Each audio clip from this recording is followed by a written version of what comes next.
Okay, good morning. It's Monday, May 10th. So it is now time to start working on chapter 3, our third and final chapter of the course. And just so you know, this chapter is typically the first chapter that people cover in the next course, Chemistry 1100. So in a sense, you're getting a little bit of a head start in terms of what you'll be doing there. Okay. So what have we done? We've talked about numbers. We've talked about symbols of the periodic table. We've done some unit conversion type things. We've looked at the structure of the atom. We've done some naming of compounds. Now what we're going to do is we're going to get into the nitty-gritty of doing what are called mass calculations. So this chapter 3 is focused on mass calculations. Okay. So I'm going to start by bringing us back to the meaning of, in the periodic table, of these symbols and the numbers that are associated with them. So let's begin with hydrogen. Hydrogen is element number 1. The symbol for hydrogen is an H. And for this one, I'm going to actually put a little more in the way of numbers here. So typically I would just round that to 1.01, 1.01, but here today I'll go ahead and put a couple extra numbers just to show you. So this is what you find in the periodic table. So this is hydrogen. So remember, this number up at the top is the atomic number, right?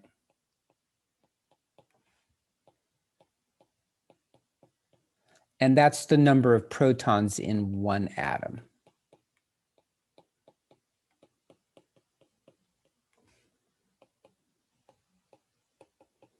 So that just tells us that hydrogen has 1 proton, right? Now, the number at the bottom, this is what we're going to focus on for the rest of the course, really. This is called, there's 2 names to it. The first name is atomic mass.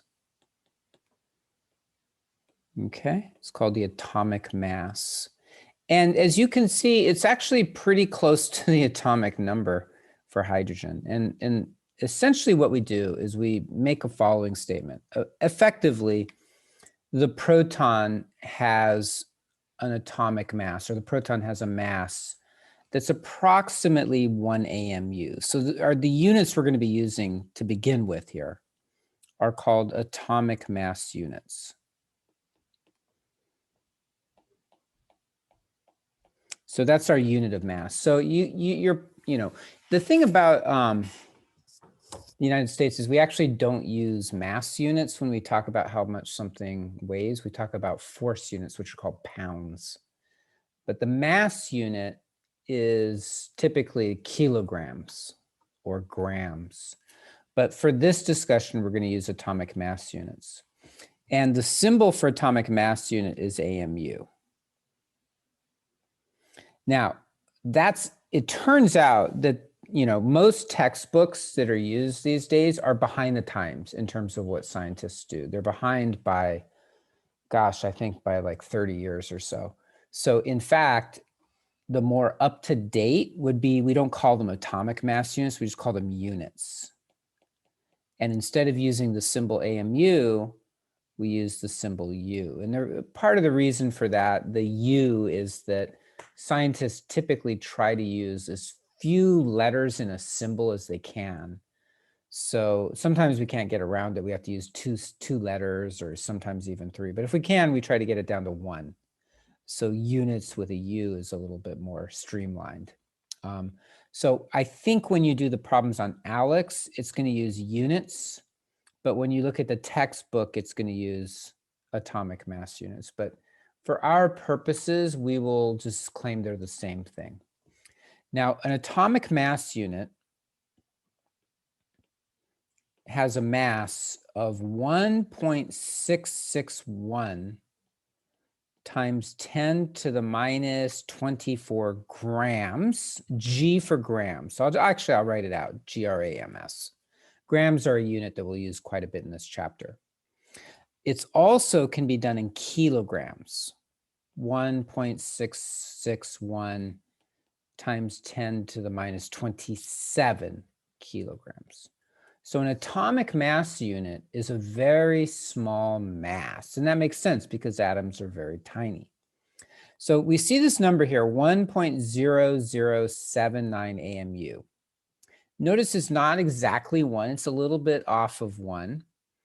And the reason it's a little bit off of 1 is that in nature, we talked about this in chapter 2, we talked about isotopes, right? We have isotopes. So in nature, there are two forms of hydrogen. There's what's called protium, which has 1 proton and 0 neutrons. And then there's deuterium, which has 1 proton and 1 neutron. So remember, what makes an element what it is the number of protons. It doesn't matter how many neutrons an atom has. That doesn't tell you anything really in terms of identifying the element. It's the atomic number, the number of protons. So if an atom has 1 proton, that means it's hydrogen. Okay. So what happens is in nature, it's hydrogen's around 99%, protium approximately, and it's approximately 1% deuterium. So if you do your weighted average, like we did back when we did the section on isotopes, you'll find that the average, the weighted average of this is approximately 1.0079 AMU. Okay, that's the weighted average because it's about 1% 2 and it's about 1% 1. I'm sorry, 99% 1 and 1% 2. So that weighted average gives you 1.0079, okay? So this is what we're gonna be using for now. We're gonna be using this number right here. So let's take a look at what we're gonna do.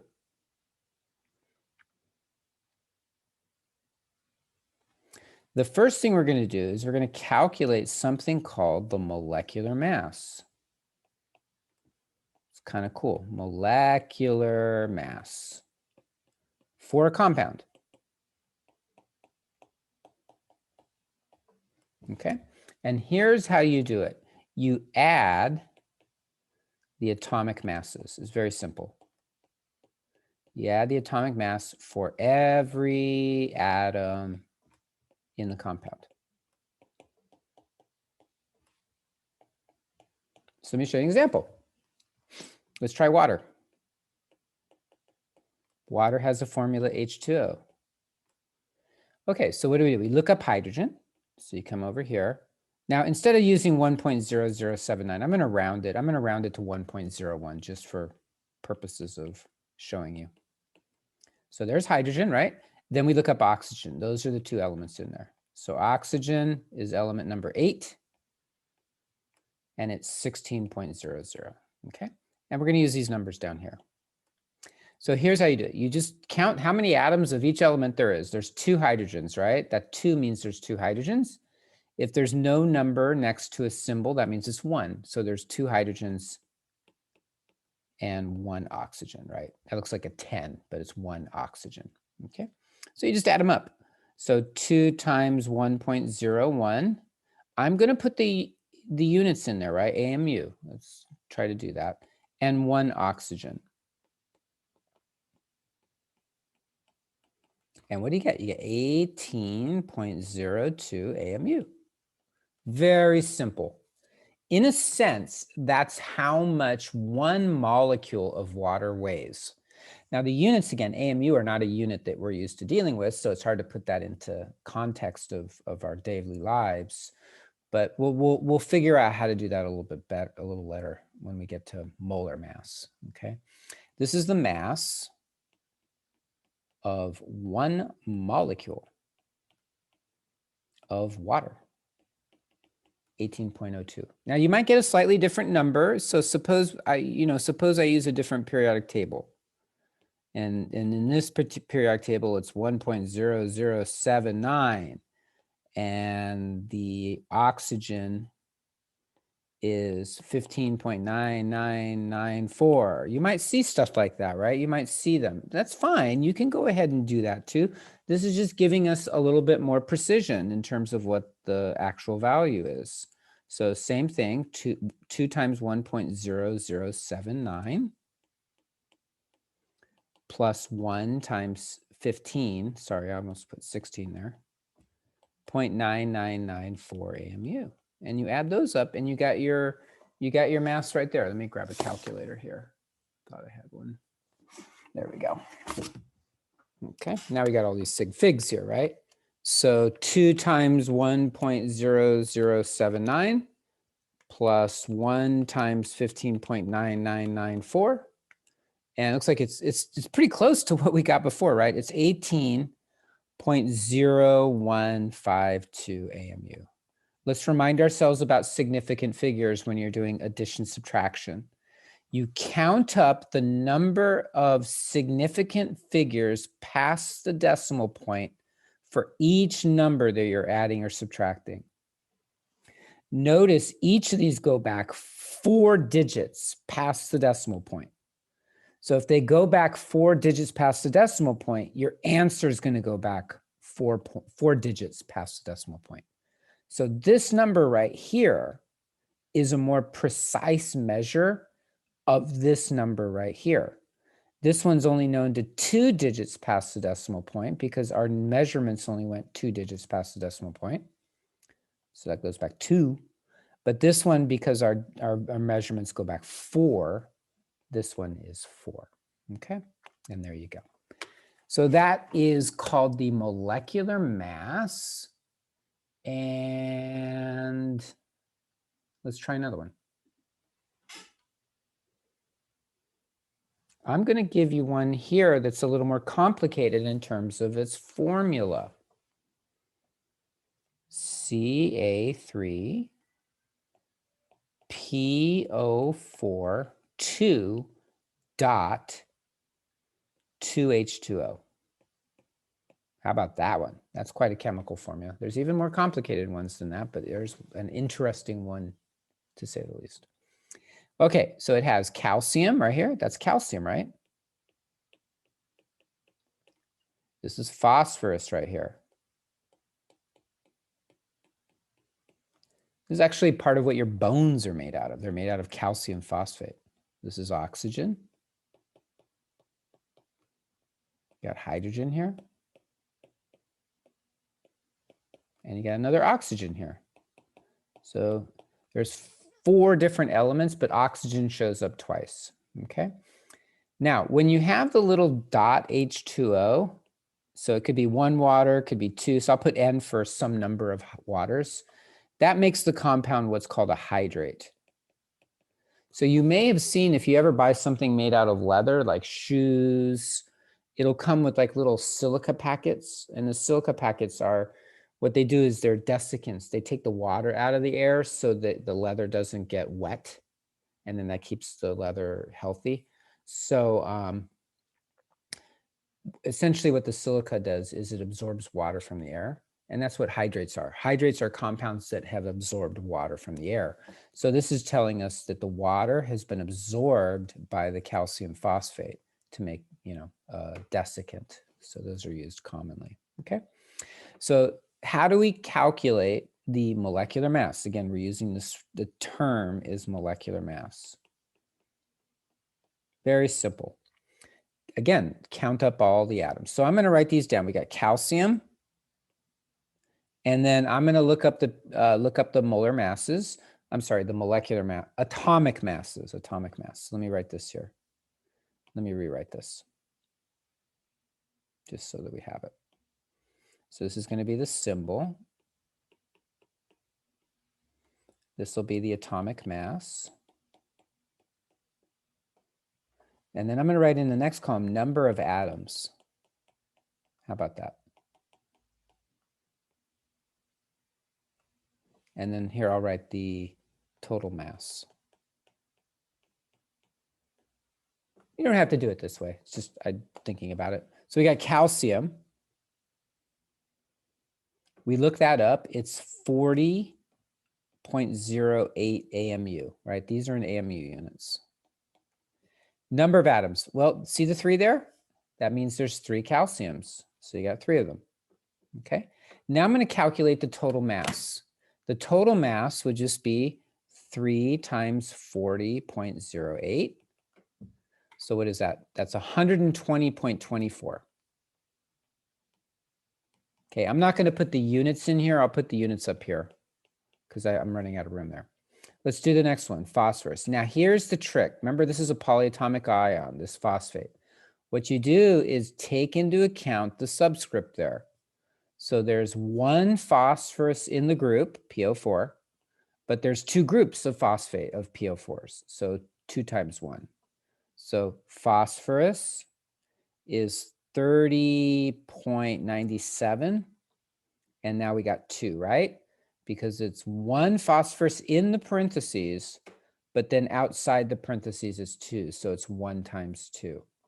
So your total mass for phosphorus would be 2 times 30.97, which is what? 61.94, right? Because if it were 31, that'd be 62. Yeah, so 61.94. So there's our phosphorus. Now we're going to do the oxygen. Oxygen is more complicated because it appears twice. So I'm going to show you how to do this. You got 4 inside the parentheses, but you got 2 outside the parentheses. So 4 times 2. So there's 8, right? 4 times 2 is 8. But you've also got 2 waters. So you got to add those 2. So how many oxygens? There's 1 oxygen in water, but you got 2 waters. So the oxygen is more complicated. It's 4 times 2 plus 2 times 1. So that's 10. You got 10 oxygens. You got the 8 here, and then you got the 2 there. So that's 10. So that's 10 times 16. That's easy. 160. Okay, so that's how much the oxygen weighs. Now we've got one more element, which is hydrogen. Hydrogen's over here. You got 2 in the water. Okay, hydrogen's 1.01. You got 2 in 1 water, but you got 2 waters. So 2 times 2 is 4. So you got 4. And so that's 4 times 1.01. So that's 4.04. And then you just add them up. Okay. So you got 120.24 plus 61.94 plus 160 plus 4.04. That is a total of 346, sorry. 346.22 AMU. How about that? There's your molecular mass. That is called the molecular mass. You will see another term. Technically, it's also called the formula mass. Don't worry about that for now, but formula mass or molecular mass, for our purposes, essentially mean the same thing. It's how much one of these hydrate compounds weighs, just one unit of that compound. So it's called a formula, okay? Remember, this is called a chemical formula. You know, you may be familiar with mathematical formulas, right? Or physics formulas. This is called a chemical formula, which shows you all of the atoms and how many there are, all the elements and how many atoms of those elements are in that particular formula. Okay, so 346.22. Let me show you one more. Let's do one more kind of crazy one if I can. Let's see. Let's do some big organic compound. Organic compounds have carbon and hydrogen. So if you have carbon and hydrogen, it's an organic compound. There's an exception to that, which is carbonic acid, H2CO3, and bicarbonate, HCO3 minus. But in general, if it has carbon and hydrogen, it's an organic compound. So let me show you one right here. So we might have an organic compound that has a bunch of carbon atoms, bunch of hydrogen atoms, bunch of oxygen atoms, actually a bunch of nitrogen atoms, bunch of sulfur atoms, and a bunch of oxygen atoms. Okay, so there's a nice chemical formula of an organic compound. So when you do biological molecules, you sometimes get big molecules that have lots of atoms in them, lots of carbons and lots of hydrogens and lots of nitrogens. So here's an example of one, okay? You can have even larger numbers than that. So we look them up. So I'm gonna write the symbol again. You got your atomic mass, number of atoms,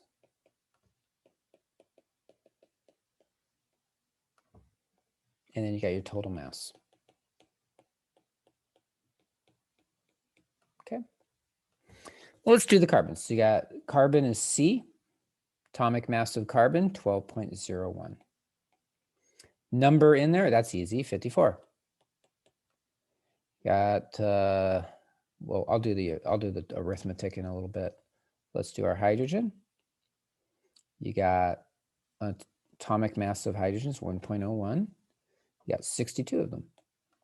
Let's do our nitrogen. Nitrogen is 14.01, and it looks like we got 11. Sulfur is 32.07, and there are 3 of them.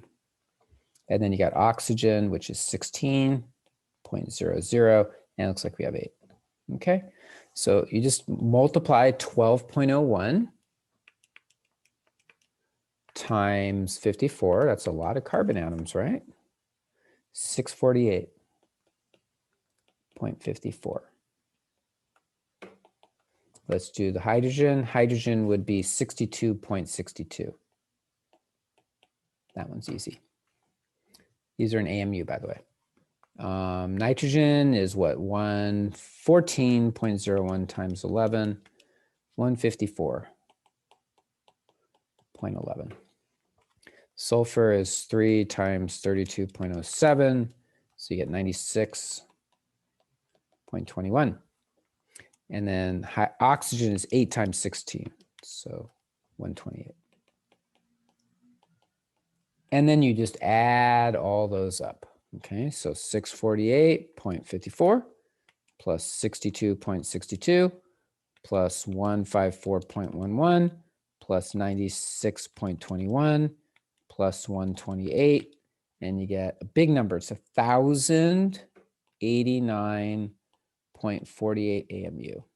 Okay, now I did a lot of arithmetic there. I'm gonna just check it one more time. 648 plus 62 plus 154 plus 96 plus 128. So I get 10. Ooh, I got a different, oh yeah, that's gonna work out. So I think that's good. 1089.48. Let me just check. 4678. Okay, I think that's probably right. Okay, that should be good. So there you go. That's called the molecular mass. And then again, remember, if you have, for example, let's do Na2SO4. No, that actually doesn't work out. Let's do Al3SO42. The tricky part with this one is that, you know, the parentheses, right? So you have 1 sulfur on the inside, but there's 2 of them. So that would be 2 sulfurs. And then there's 4 oxygens on the inside, but there's 2 outside. So 4 times 2, so 8 oxygens. And that'll help you with those ones. Okay. All right. So the next issue is what we call mass percent. So we're going to do this. I'm actually going to pick one right out of Alex.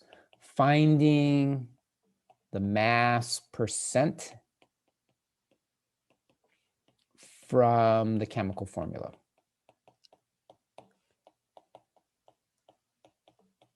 Okay. So in these types of problems, what they do is they give you the chemical formula. So the given information is the chemical formula. So here's an example.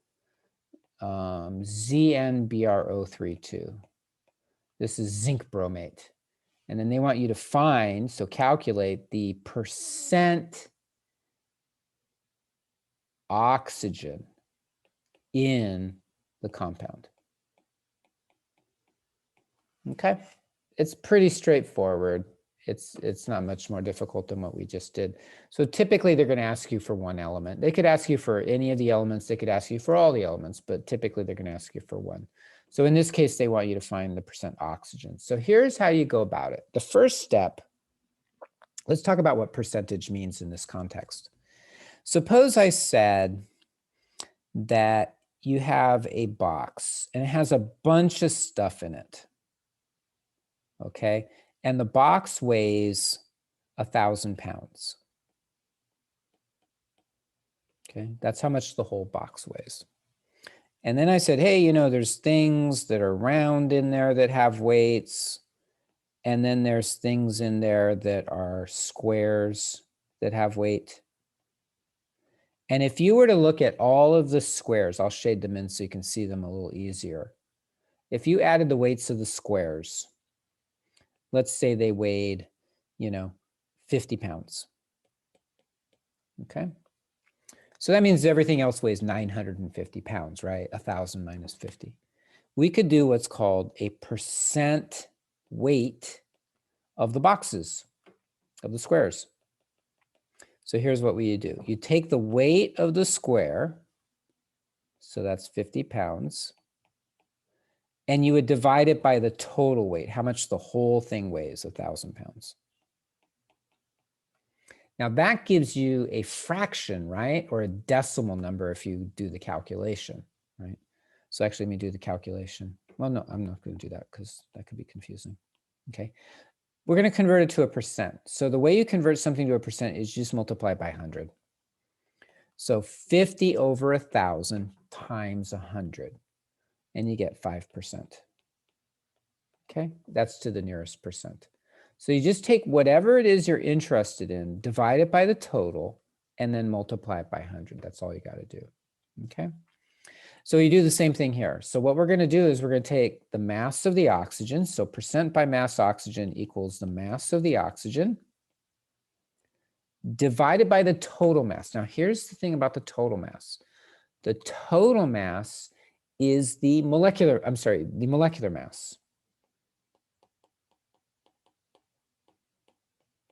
Okay, it's just the mass of the oxygen divided by the molecular mass times 100, just like I did over here. Okay, it's the part over the total times 100. So we just have to have the mass of the oxygen. Okay, now keep in mind, it's not the mass of one oxygen atom, it's the mass of all the oxygen atoms that are in the compound. So if you look at that formula, there's 3 oxygens on the inside of the parentheses, but then there's a 2 past the parentheses. So there's 6 oxygens in there. Okay, so let's go through it. We got zinc,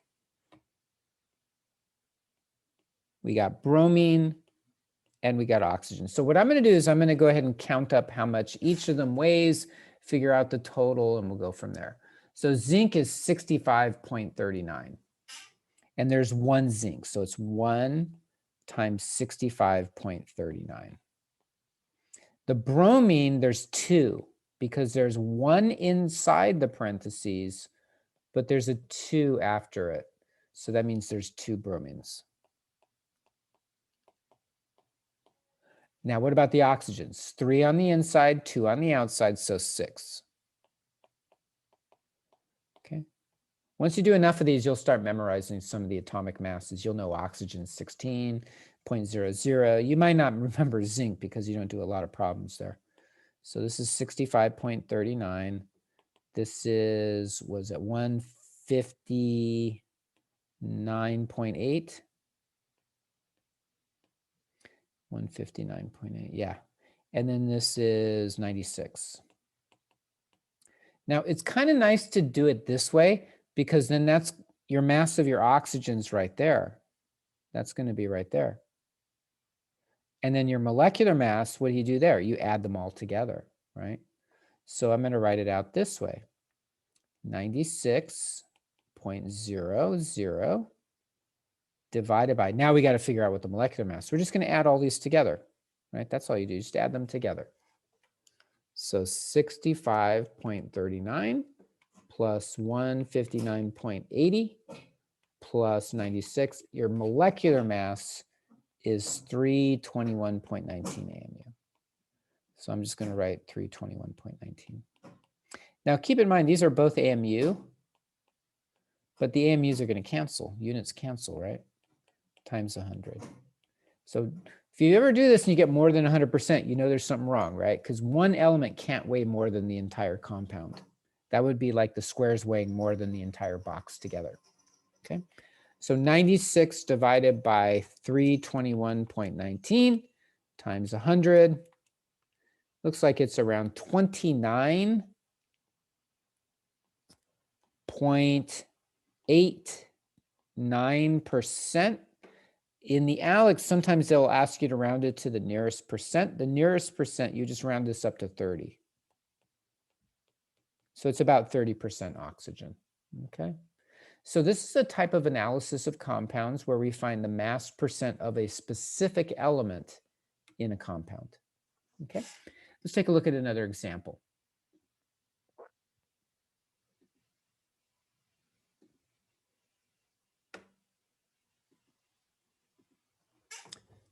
Okay, let's see. Yeah, calcium phosphate. We could do calcium phosphate. So this is calculate the mass percent of oxygen in calcium phosphate. So let's do that one.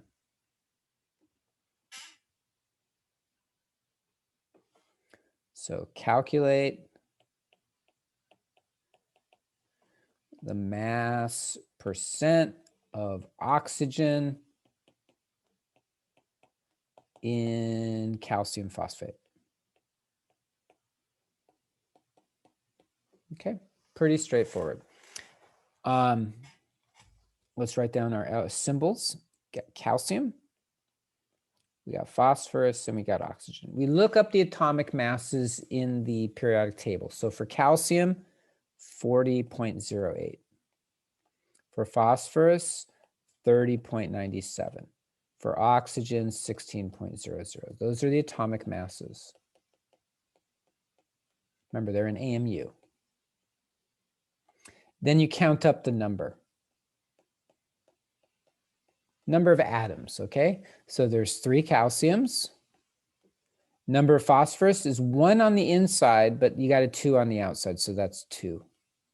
Oxygen, you got 4 on the inside, 2 on the outside. 4 times 2 is 8. Okay. So now let's do our total mass. Again, this will be an AMU. So well, that's easy enough. 120.24. We did this actually. This would be 61.94. And then this would be, what's this?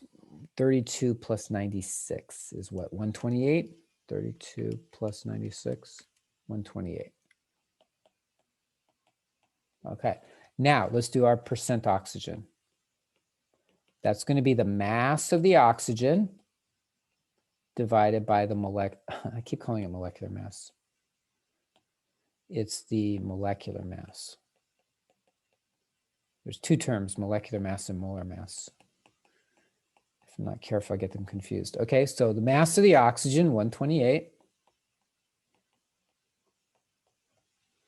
Now we got to add these 3 together to get your molecular mass, right?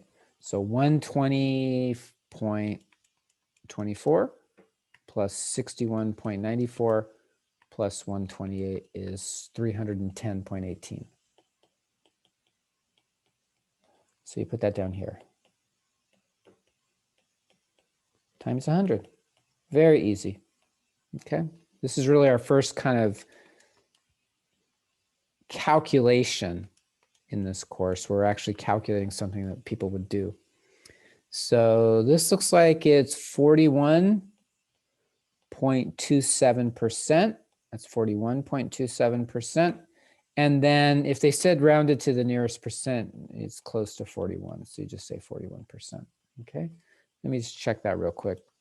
Sometimes when you're using a calculator, I don't trust my calculators because my fingers typically will hit the wrong button at some point, especially if I'm in a hurry. 41.27, yeah, 41%, there you go. So there's your answer, okay? And, you know, if you wanted to do calcium, I'm not going to run through the whole calculation, but if you wanted to do percent calcium, then you would just say, how much does the calcium weigh? It would be 120.24. How much does the whole thing weigh? 310.18 times 100, right? And then you'd have your answer right there. The percent phosphorus, very easy. There's how much the phosphorus weighs, 61.94. The whole thing weighs 310.18 times 100. Just to point out, if you did all three of these calculations, so if you got a percentage here and a percentage here, the three of them should add up to be 100%. So all the percent masses should add up to 100. Pretty cool. All right. Okay, so that's that is actually from section 3.2, the mass composition of compounds. Now what we're going to do is we're going to start looking at chemical equations. Okay, so this is 3.3, chemical equations.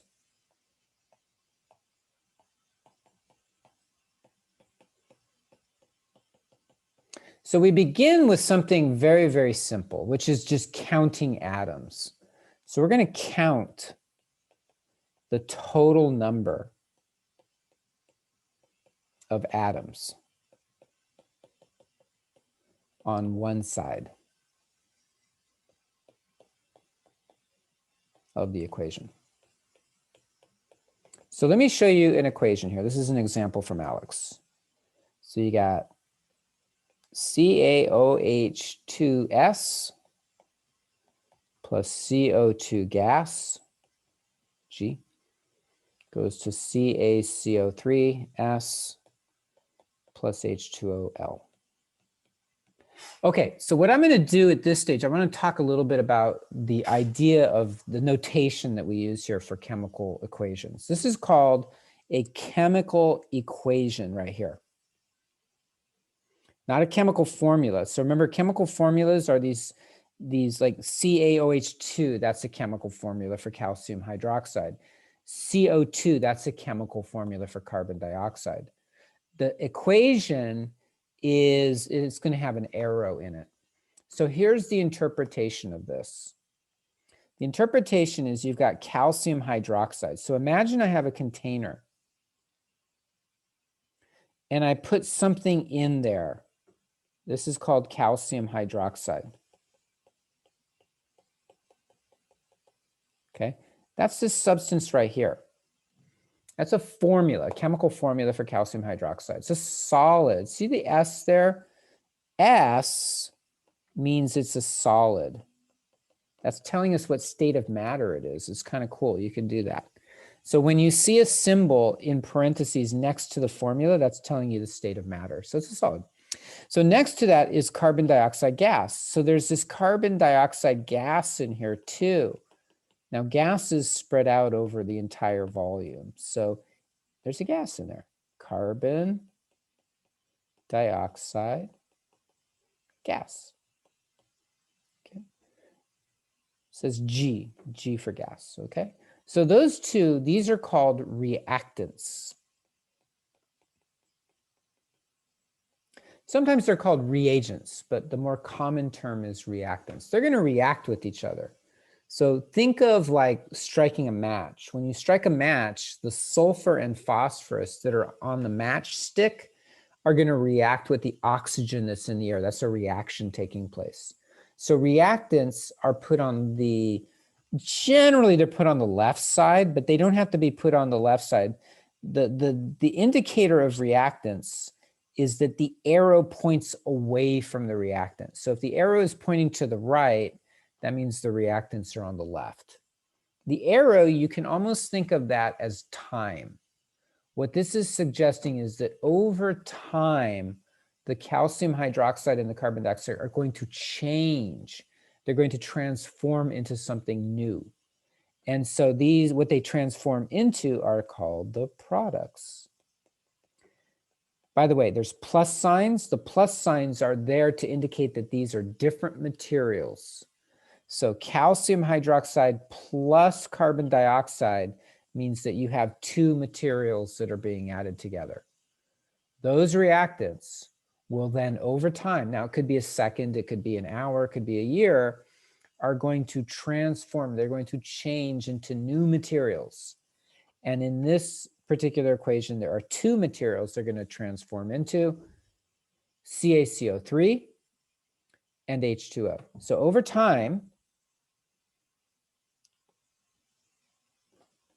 time, this is going to change. And so you're going to have two new materials. You're going to have this material down here, which is also a solid, which is CaCO3. So that's calcium carbonate. And it's a solid, right? How do we know it's a solid? It's got that S there. That means it's a solid. But notice it's a new material. So calcium hydroxide has turned into calcium carbonate. Calcite, sometimes it's called. And now we have some liquid water in here. So I'm going to put little droplets of liquid water, right? This water is going to come over here and spread out as a liquid. So here we've got liquid water. That's a chemical reaction, right? So the equation is a symbolic form using chemical formulas to show what is happening chemically, not physically, but chemically. There is some physical information in here.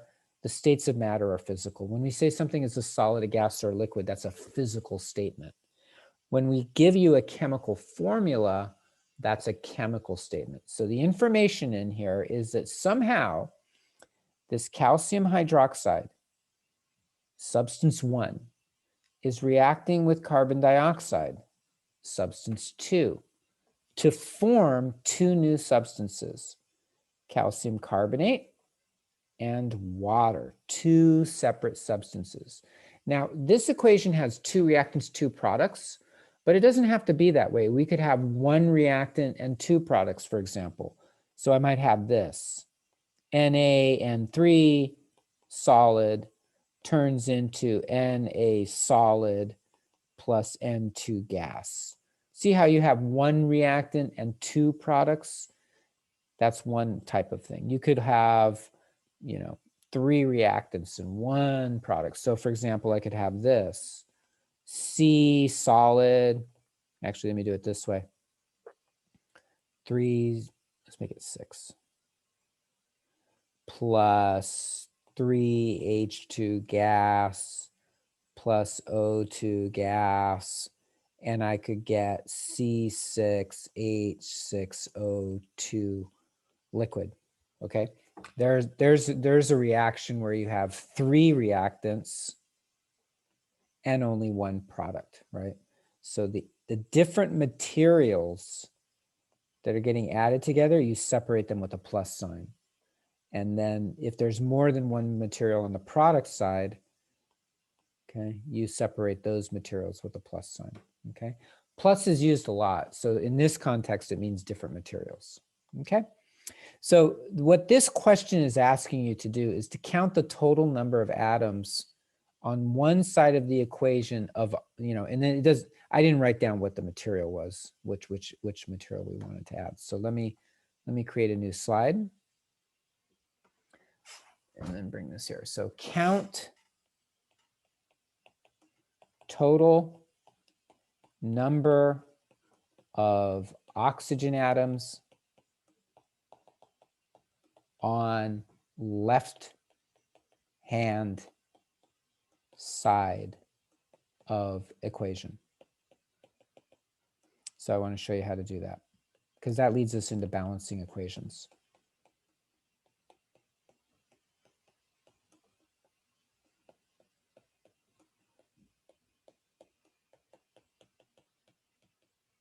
Okay, so let's count the number of oxygen atoms on the left side. So that's on the reactant side, right? Okay, well, there's one oxygen in here, but then you've got these parentheses, and there's a 2 out there. So that means it's 1 times 2. So there's 2. And then you've got these oxygens over here, O2, so that's another 2. So the total number of oxygen is 4 on the left side.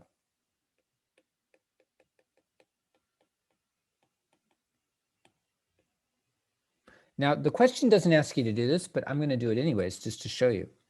Let's do it on the right side. On the right side, we've got, let me write this down, the right side.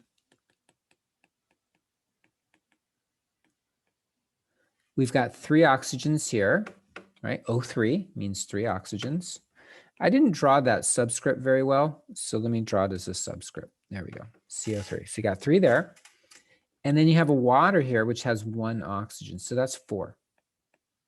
So notice how they're the same on both sides. That's important. That means that the oxygen is balanced. When we write chemical equations, we typically balanced. We typically want to have the same number of atoms on each side. So if we have 4 oxygen atoms on the left side, we want to have 4 oxygen atoms on the right side. That's called balanced.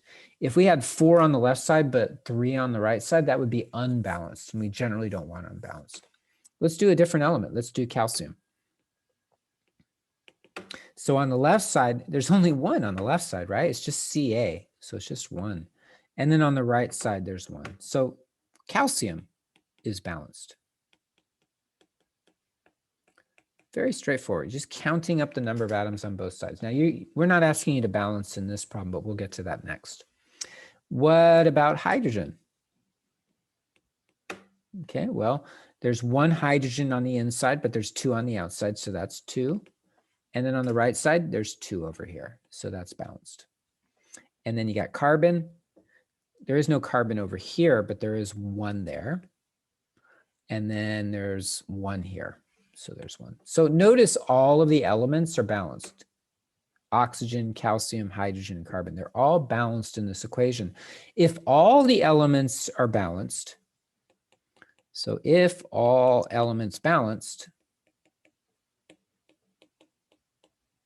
we call it a balanced chemical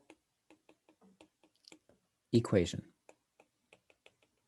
And that's our goal. That's our goal in this section, is to talk about the balanced chemical equation, and we'll use it later on in the chapter as well. Okay. So let me move on to the next issue, which is actually balancing chemical equations.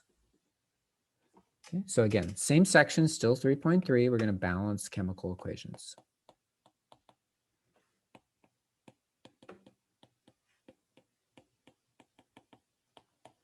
Okay, here we go. First, I'm going to write the chemical equation down. Now, the ones we're going to do at the beginning are pretty simple, but you got to get the idea.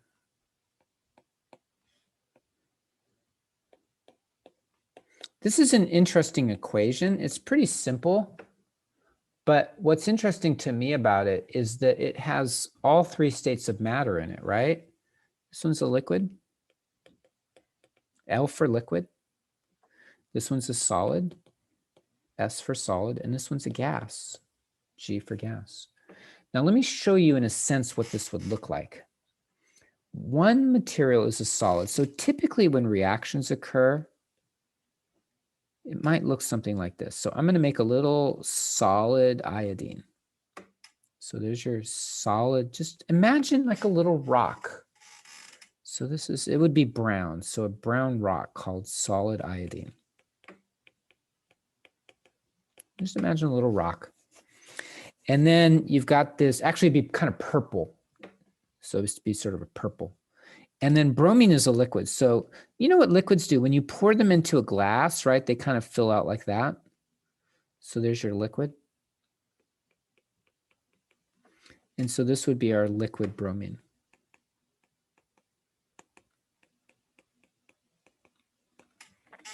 And then what's going to happen is something pretty cool. The 2 of them are going to react with each other.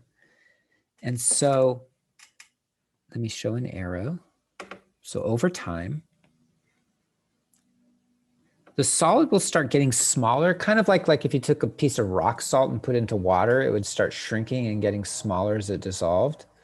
But the liquid would also start disappearing as it reacts with the solid. So you got this purple solid and this brown liquid. And eventually what would happen is you start to form this vapor, and I can't really draw a vapor, but like imagine, you know, like a Harry Potter type of thing. This like cloud of gas would start to appear. I would actually like to do this as a demo because it'd be kind of cool. So you're going to get this like cloud of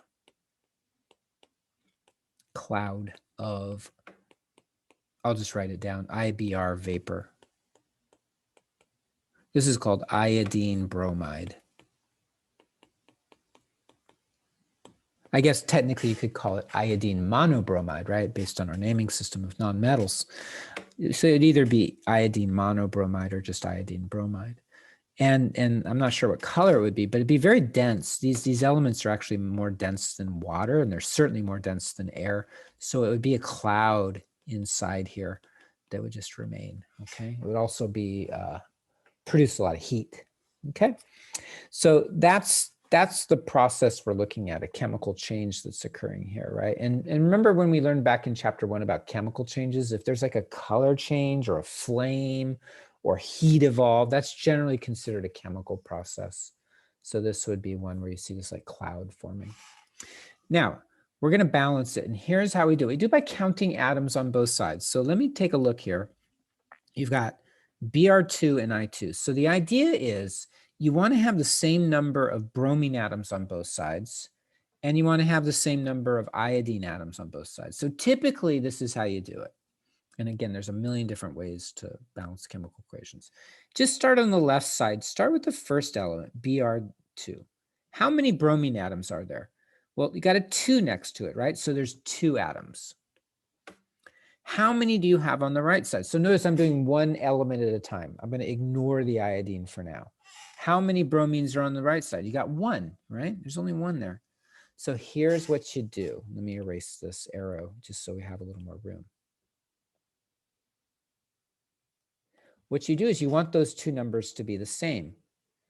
So mathematically, it's easier for most people to make the smaller number, the 1, larger to increase it. And so here's how we do this. Pay attention very carefully here. You take the number you need. So we need to have 2. And you say, what do I have to multiply 1 by to equal this 2? And that's a pretty easy answer, right? 1 times 2 is equal to 2. So you have to multiply it by 2. So I'm going to put a 2 in front. And here's our notation. This is important. This is called a coefficient. It's a mathematical term, actually. A coefficient is a number that goes in front of something. So like in algebra, 2x, this is a coefficient. Here, we're using it the same way. The 2 goes in front of the IBR. And what this means is whatever you have after the 2, you have 2 times that. So if you have 1 iodine, but there's a 2 in front of it, you have 2 iodines. If you have 1 bromine, but there's a 2 in front of it, you have 2 bromines. So this now means you have 2 iodines, but it also means you have 2 bromines, both elements in that chemical formula. That's the reason that we use these pluses, is to separate that out so that if you put a 2 in front of this one over here, it doesn't affect this one over here. But if it's a formula, a chemical compound, then all of those elements are affected by that coefficient. So now you have 2 bromines. So now once you've done the bromine, you go to the next element. The next element's an iodine.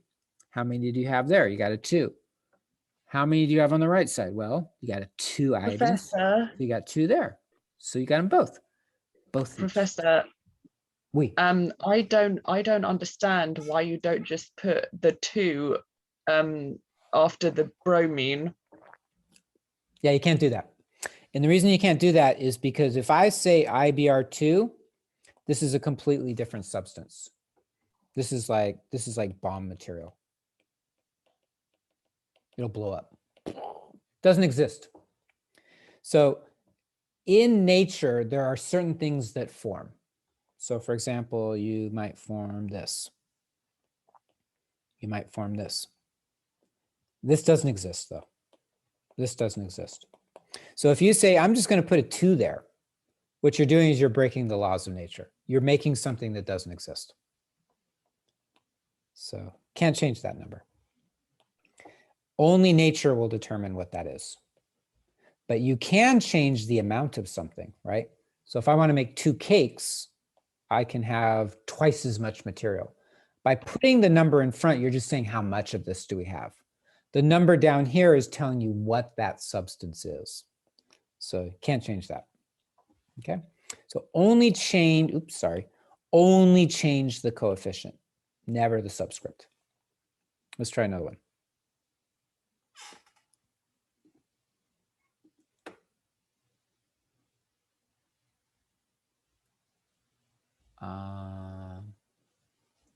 Here's one. Fe2O3, solid, goes to Fe, solid plus O2 gas. Okay. All right, so here you've got, again, 2 elements. So that's pretty simple. Some equations have 3 or 4 or 5 elements, but this one's only got 2. So let's take a look at it. So first, just make a little table for yourself if you want to do it that way.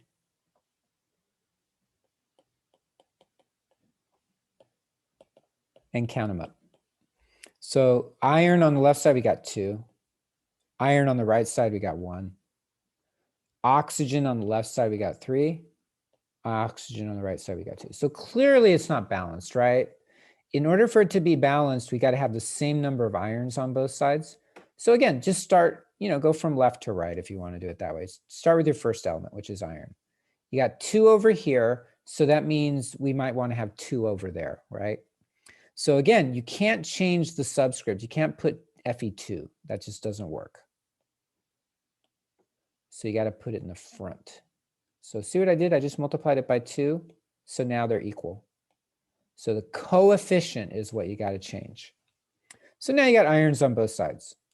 Now we do the oxygen. Now oxygen's a little more complicated, right? Because what do you got to multiply? If you got 3 over here and you got 2 over there, we're going to put something over here, right? What do we deal with? How do we deal with this? So what you can do is just make a little math equation for yourself. You got 3 oxygens on the left side, and then we don't know what this number is, so I'm going to put a question mark, but we have 2, so times 2. So what times 2 equals 3?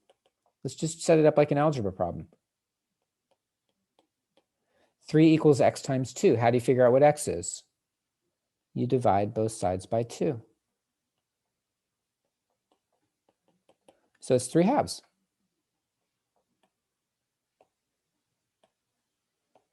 Okay. Now, generally, most programmers who do chemical programming, meaning like they're making an Alex program or some other program online, they prefer that you not have fractions. So we have a fraction here, 3 halves. So the idea then would be to get rid of that fraction. So if you end up with a fraction in front of them as a coefficient, what you do now is you multiply the entire equation by the smallest possible number.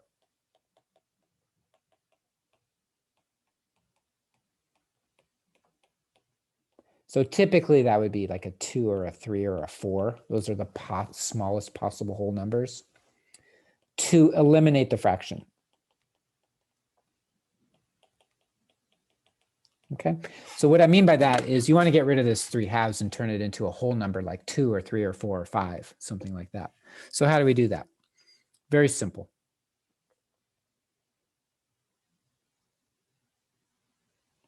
Okay. 3 halves is the fraction. So what do we have to multiply 3 halves by to get a whole number? Well, let's start with 1. If you multiply by 1, you get 3 halves. That's still a fraction. That didn't work. So let's try the next whole number, 2. 3 halves times 2 is 3. That's a whole number, so it worked. So that means we're going to multiply the entire equation. You multiply the equation by the smallest possible whole number, 2. So I'm going to multiply everything by 2. So let me show it this way on a different line. 2, and I'll put this in brackets just so you can see what I'm doing.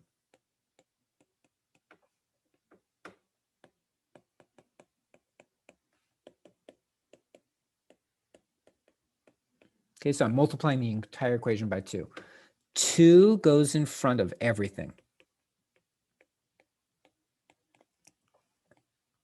2 times 2, now we have 4. And then 2 times 3 halves is 3. And there you go. So now it's balanced, but there are no fractions, okay? So there you go. So how many are on each side? I'm going to check it for you just so you can see. 2 times 2 is 4 irons. You got 4 irons here. 2 times 3 is 6 oxygens. 3 times 2 is 6 oxygens. So you got the same number of irons and oxygens. Let's try one more. Professor, I don't understand what you did. How I don't understand how you got 2. How I got 2? What do you mean how I got 4? How I got 2? You said you multiply equation by smallest possible number. How is 2 the smallest possible number? Okay. So see that number there, 3 halves? Yes. Is that a whole number or a fraction? Yeah, it's a fraction. Good. So I'm going to now multiply it by the smallest possible number to make it a whole number. So now you have to ask yourself, what do I have to multiply that by to make 3 halves a whole number? What would that number be? I don't know. So is it always 2? Here, I'll show you another one. Huh? See the second one, 7/4? Yeah. What would I have to multiply that by to give you a whole number?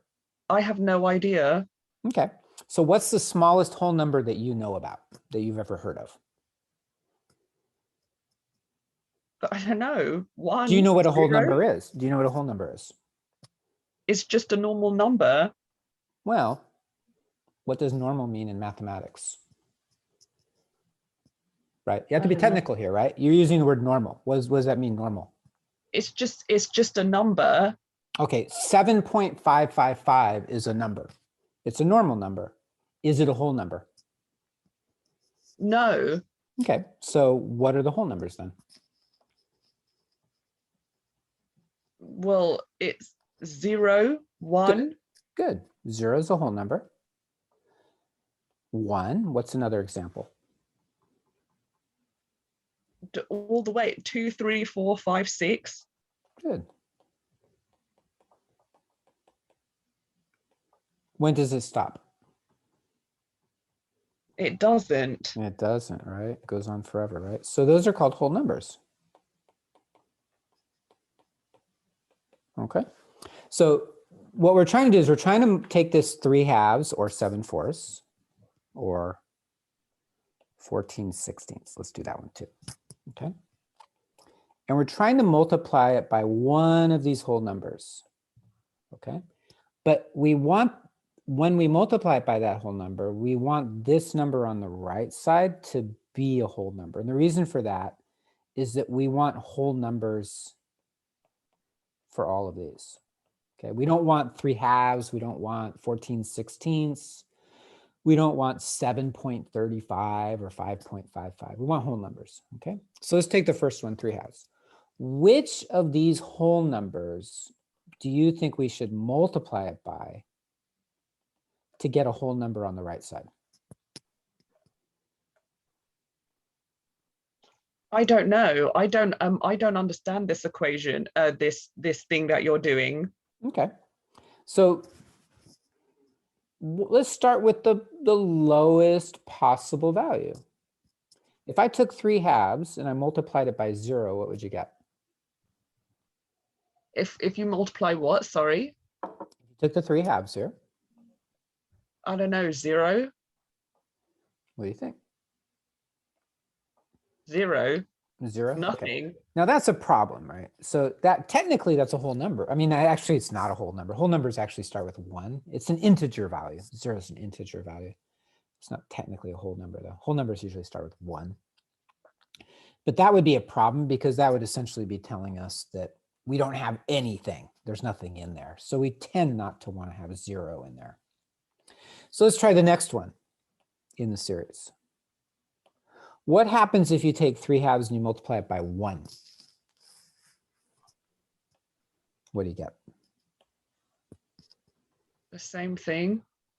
1. No, the fraction. Which is, what's the fraction? 3/2. Well, 3/2 is 32. Does it give you 32? 3/2. 3/2, exactly. 3/2. Now, is that a whole number? No. It's not. So that doesn't work either. So 0 doesn't work because it gives you 0. 1 doesn't work because it gives you a fraction. So let's try the next whole number. What comes after 1? Yeah, 2, but I don't understand how 2 gives you a whole number. Oh, well, let's see if we can figure it out, right? So let's think about it this way. 3/2.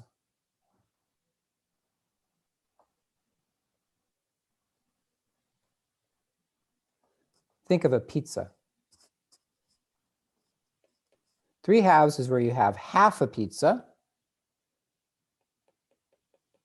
You have a second half, right? Each of these are halves. And then you got a third half, right? That's 3/2, right? 3/2 is where you have a half plus a half plus a half, okay? Now, what happens if I do this twice?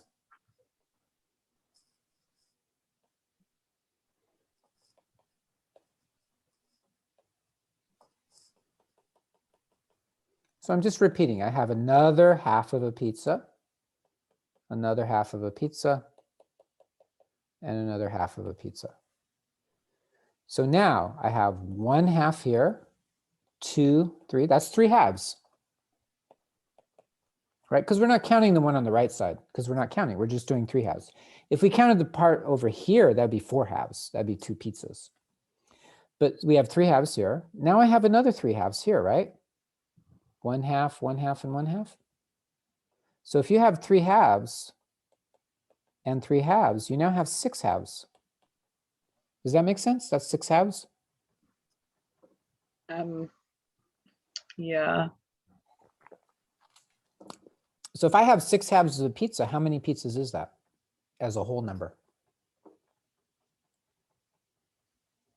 2. It's 2, right? It's not 2, actually.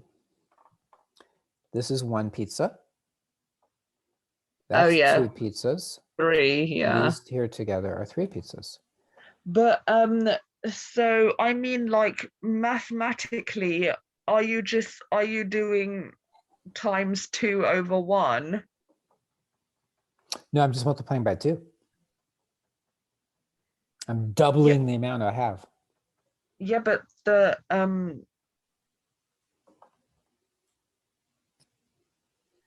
I mean, if but okay, I like need to say it in a better way. Okay, so if it's 3/2 times 2/1 is That's true. That's true. That works. If you do 3 times 2, 3/2 times 2/1, that gives you 6/2. Yeah. 6/2 is 3.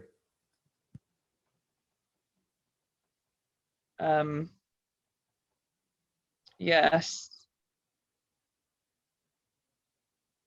So let's try Okay, another. that is going to be much easier for me to understand. Okay. That's cool. So if you have 7/4, what whole number would you multiply it by to get a whole number on the right side over here? What would you multiply by? 14, 4, 3, 7, 14, 21, 4, 8, 12, 14. I don't know. Okay, well, let's try it. Obviously, we're not going to do 0 or 1. We already showed that that doesn't work for anything, really. So let's try 2. If I multiply this by 2/1, like you're saying, I'm going to make a little room down over here. Okay. Then you get 7 times 2 is 14/4. But 14/4 is not a whole number. right? Because 4 doesn't go into 14 evenly, so that doesn't work. So it's, Yeah. you can't always multiply by 2. It doesn't work. It only works if you have a 2 down here, right? So 2 didn't work. So then you say, okay, well, let's try the next one. Let's try 3. I get 21 over, again, that doesn't work either, right? Because an even number going into an odd number is not going to give you a whole number. Right? Yeah. So 3 doesn't work. So let's try this one. Let's try 4 over 1. Then you get 28 over 4, right? Now that does go in evenly. That's a 7. So that worked. So if I were to have 7/4, and I wanted to multiply it by some whole number to get a whole number, the smallest possible one to do would be the 4th, which actually turns out to be the number that's down here. That's what's kind of Yeah. just like this number that we multiplied here was the same number that's down there, right? So it would also work for 16. You just multiply it by 16, right? And take a look at what happens. The 16 divided by the 16 cancels. And you just get the 14 right there. So it works pretty nicely. So let me finish this one here. Let's get rid of the pizza. You know, if you say the 16 and the 16 cancel, then you know, I mean, couldn't you do that for the 2 above, the 2 examples above? Yep, you sure can. Works every time. Okay. Okay, I understand.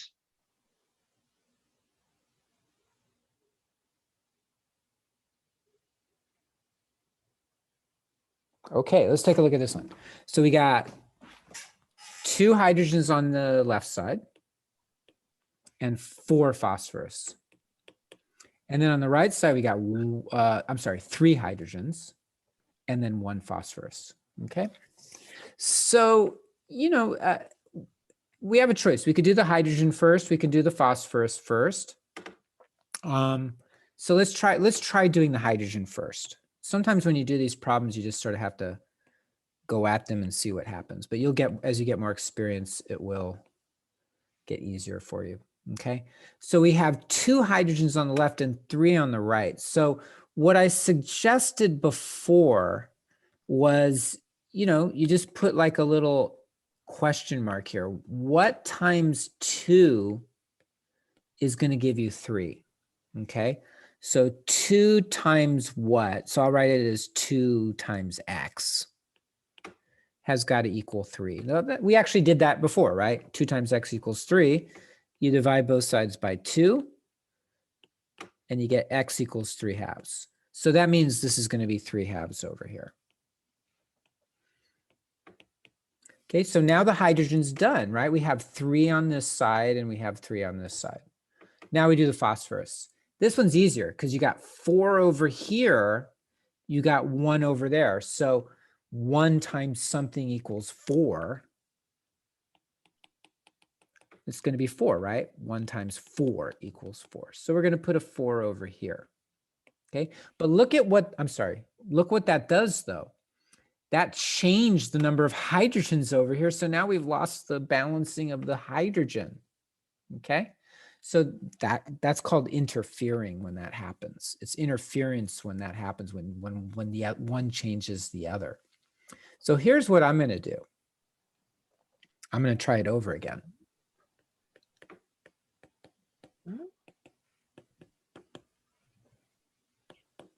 I'm leaving the states of matter out just for now because we don't need them for the balancing aspect. Okay, so let's try doing the phosphorus first.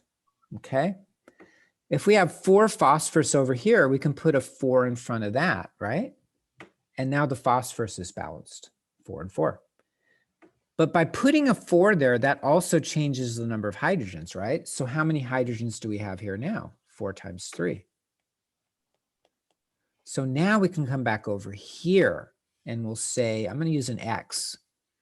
X times 2 has got to equal our 12. So what's x equal to? You divide both sides by 2. And you get a 6. So now what I'm going to do is put a 6 over here. So 6 times 2 is 12. 4 times 3 is 12. So hydrogen is done. I'm doing a little check here. We got 12 on both sides. And then 4 phosphorus over here and 4 phosphorus over there. Phosphorus is done as well. So 12 hydrogens on both sides, 4 phosphorus on both sides, and that one is done. Okay. Let's do one more. That one's an easy one. Let's not do that one. This one's easy too, but let's try it anyways. Solid carbon, gaseous hydrogen,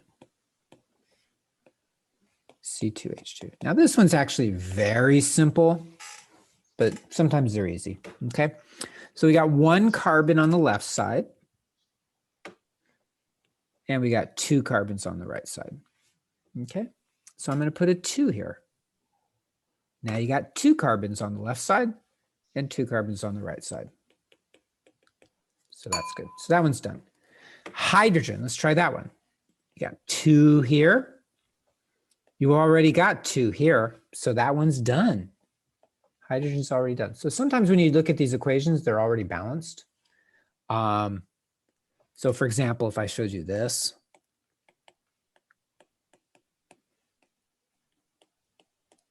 that one's already balanced. You don't have to put anything because you got 1 carbon on both sides and you got 2 oxygens on both sides. So, you know, what we would say is these coefficients, we didn't have to change any of the coefficients. They're going to be whatever they were at the beginning.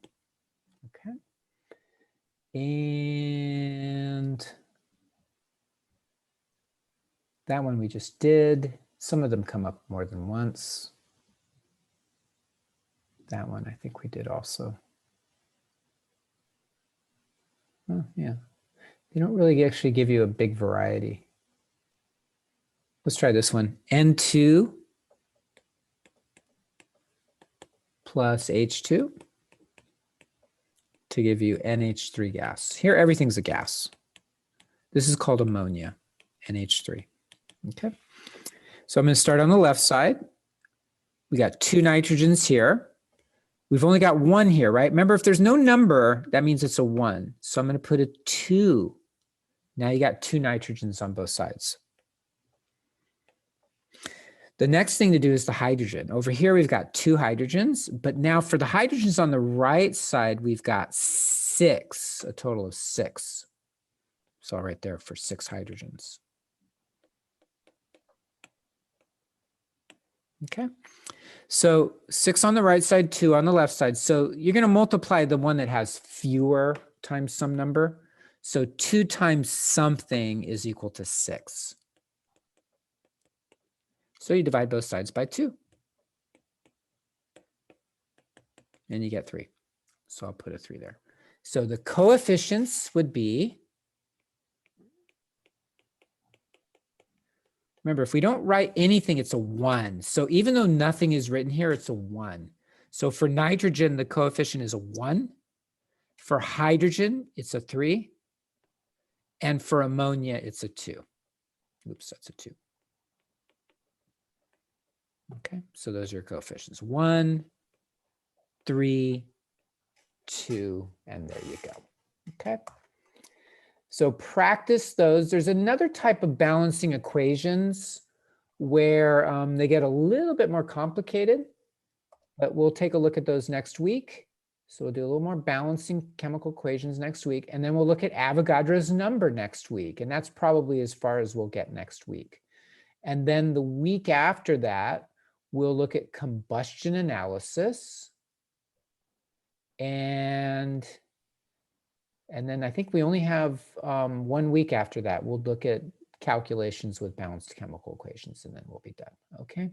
So we're going to, in a sense, we're going to be going pretty slow through this chapter. We're going to just do like 1, maybe 2 topics per week because they're a little bit more involved than the topics we did back in chapter 1 and 2. So it gets a little bit more involved in your problem solving here. Okay. By the end of this, we'll be doing some pretty complicated calculations. Okay. So, let's see, 5, 9, Right. So be careful. Make sure you're working on these chapter 3 problems as soon as you can. Don't put these off because they start to get more and more difficult as we go through this. This is a more challenging chapter than 1 or 2, and you'll notice that. Okay. All right. So reach out to me if you have any questions, and enjoy your week. Okay. Thanks. Take care, Tosca. Good luck with the practice. Okay. Thank you. Take care. Okay. Bye-bye. Bye.